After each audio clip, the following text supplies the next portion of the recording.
Oi gente, tudo bem com vocês? Pra quem não me conhece ou não lembra de mim, eu sou a Thalia Gabi e hoje eu vim aqui conversar contigo sobre Química.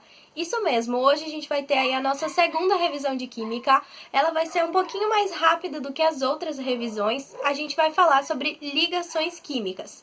Apesar de ser uma revisão rápida, é uma revisão essencial para que você lembre de coisas importantíssimas que sempre são cobradas, tanto na prova da URGS quanto na prova do Enem. Então, vem comigo que a gente vai revisar ligações químicas. As ligações químicas são nada mais nada menos do que o fenômeno que une os átomos. Esses átomos eles podem se unir formando compostos iônicos, moleculares, metálicos e toda a matéria que você conhece que existe no universo, certo? Primeiramente, é importantíssimo que você entenda que as ligações químicas elas acontecem na eletrosfera, ou melhor, na camada de valência, que é a parte mais externa do átomo. O que acontece? De acordo com a teoria do octeto, todos os átomos eles buscam uma quantidade X de elétrons na camada de valência para estar em seu estado estável, certo? As ligações químicas não são nada mais nada menos do que interação entre átomos em busca de estabilidade. Então, assim como nós seres humanos, os átomos, para se completar, para se estabilizar, eles precisam um dos outros. A teoria do octeto é explicada por Newton Lewis, que dizia que todos os átomos buscam fazer ligações para se encontrar no mesmo estado de um gás nobre. Ou seja, os únicos elementos que não ficam buscando se ligar entre si ou com outros elementos são os gases nobres. Por quê? Porque na última camada eles possuem exatamente 8 elétrons, que é o necessário para que eles tenham estabilidade, certo? Os outros elementos, então, eles buscam essa estabilidade que tem um gás nobre através da ligação onde eles vão ou doar elétrons, ou receber elétrons, ou compartilhar esses elétrons, certo? Vamos falar um pouquinho, então, sobre os tipos de ligação que existe. A primeira ligação a gente chama de ligação iônica. Acompanha aí comigo. A ligação iônica é uma atração eletrostática entre dois íons. Geralmente são formadas pela ligação entre um metal e um ametal. Nesse tipo de ligação, os metais tendem a perder elétrons, transformando-se em cátions. São esses, então, eletropositivos, certo? E os ametais e o hidrogênio, eles ganham elétron e transformam-se em ânions, certo? Que são íons negativos, certo? Os compostos iônicos, eles são duros e quebradiços, possuem alto ponto de ebulição e conduzem corrente elétrica quando estão no estado líquido ou diluído em água. Basicamente, então, pessoal, as ligações iônicas, elas envolvem uma perda e um ganho de elétrons, certo? Então, a gente vai ter na ligação iônica sempre a formação de íons. Quem fica positivo significa que doou o elétron. Quem fica negativo significa que recebeu esse elétron, certo? Vamos usar como exemplo, então, o cloreto de sódio. Vou mostrar para vocês que o sódio, ele é um metal e os metais eles tendem a ser eletropositivos, certo? E o Cl, ele é um ametal, que tende a ser um eletronegativo, certo? Então, digamos que o Cl-, que é o eletronegativo, a gente sabe que é ele que vai receber esse elétron. Então, para ele se estabilizar, é muito mais fácil receber o elétron, diferente do Na, certo? Porque o sódio, para se estabilizar, é mais fácil que ele perca um elétron do que ele ganhe elétrons para completar a sua última camada. O Cl, na sua última camada, ele possui exatamente 7 elétrons, certo? E para que ele encontre o seu estado estável, para que ele fique de boas na lagoa, ele precisa receber um único elétron. Então, ele e o sódio se encontraram e decidiram que a vida para eles juntos vai ser perfeita, certo? O sódio, então, doa esse elétron para o cloro, tá? E o cloro se transforma num íon negativo. Por consequência, por ter doado o elétron, o sódio se transforma num íon positivo e a gente tem, então, estabelecida uma ligação iônica.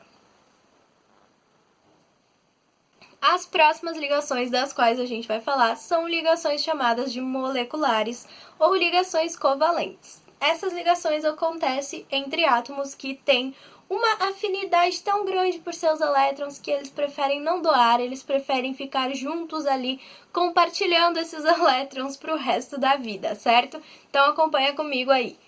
A ligação covalente, ela acontece principalmente entre ametais, pelo compartilhamento de elétrons. Então agora a gente não tem formação de íons, porque ninguém vai perder e ninguém vai ganhar, certo?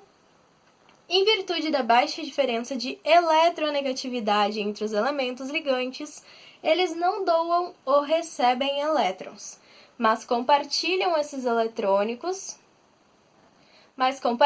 pares eletrônicos para assim ficarem estáveis de acordo com a regra do octeto. Esse tipo de ligação é muito recorrente nos elementos simples como Cl2, H2, O2, quando os próprios elementos se ligam com eles mesmos. A gente sabe que quando um elemento ele tem determinadas propriedades, né? E que quando esses elementos tentam se ligar entre eles mesmos, eles vão ter propriedades semelhantes, portanto, eletronegatividade próxima, e nenhum deles tem tendência a roubar ou doar elétron quando comparado um com o outro. O que acontece então? Eles ficam compartilhando elétrons para se estabilizar. Isso acontece também aí nas cadeias carbônicas. Depois vocês vão aprender aí, então, química orgânica, né? E química orgânica é assim, ó, um mar de ligações moleculares. Eu adoro, particularmente, gosto muito de química orgânica, acho bem divertido lá ficar se entretendo entre as ligações de carbono. Mas é isso, mais tarde vocês vão acompanhar. A diferença de eletronegatividade entre os ligantes dessas ligações, ele determina então o quê? Ele determina a polaridade da ligação. Então, uma ligação polar vai ser uma ligação onde existe uma diferença significativa de eletronegatividade, e uma ligação apolar vai ser entre átomos iguais, por exemplo, onde não há nenhuma diferença, né, aí de eletronegatividade, então não tem a possibilidade de gerar polos. Eu trouxe aqui como exemplo para vocês, então, a ligação de Cl2, onde vocês podem observar que o Cl, como eu tinha falado antes, ele possui 7 elétrons na sua última camada, né? E ele precisa de um elétron para se estabilizar. O outro Cl, por consequência, também precisa desse um elétron. Eles se abraçam e ficam compartilhando ali muito lindamente 2 elétrons entre eles, certo? O que fecha o octeto de ambos os átomos. Isso seria uma ligação molecular chamada de apolar. Por que é apolar? Lembrem, porque não há diferença de eletronegatividade entre os dois ligantes. A gente tem ainda dentro das ligações covalentes a ligação covalente chamada de dativa, também chamada de ligação covalente coordenada. Ela é muito semelhante à ligação covalente tradicional, só que o que diferencia as duas é que um dos átomos dessa ligação dativa, ele é responsável por compartilhar 2 elétrons, ou seja, ele está compartilhando 2 elétrons com um átomo que vai compartilhar um só elétron da sua eletrosfera com ele, por exemplo. Então ele sai um pouco no preju, assim, fica lá compartilhando seus 2 e o outro átomo fica compartilhando apenas um. Isso é chamado de ligação covalente dativa, porque apesar de ter esse desequilíbrio no compartilhamento, ainda é apenas um compartilhamento e não tem ali a formação de íons, certo? Nesse tipo de ligação, que ocorre artificialmente, a molécula adquire as mesmas características de uma molécula proveniente de uma ligação covalente espontânea. Então fica claro aí, né, que essa é uma ligação induzida artificialmente, mas que as propriedades são mantidas, assim como a ligação covalente espontânea. O próximo e último tipo de ligação que existe é a ligação metálica. Vamos acompanhar aqui então. Esse tipo de ligação, ele acontece, obviamente, entre o quê? Metais. Isso mesmo, como você já poderia prever. Então, ela vai acontecer entre os elementos da família 1A, que são os metais alcalinos, entre os elementos da família 2A, que são os metais alcalinos terrosos, e os metais de transição, que compõem o bloco B da tabela periódica. Eles se ligam, né, formando então o que a gente chama de ligas metálicas. A característica diferencial em relação aos demais tipos de ligação é a movimentação dos elétrons, o que explica o fato de que os materiais metálicos no estado sólido serem ótimos condutores elétricos e térmicos. Além disso, as ligas metálicas possuem alto ponto de fusão e ebulição, ductibilidade, maleabilidade e brilho.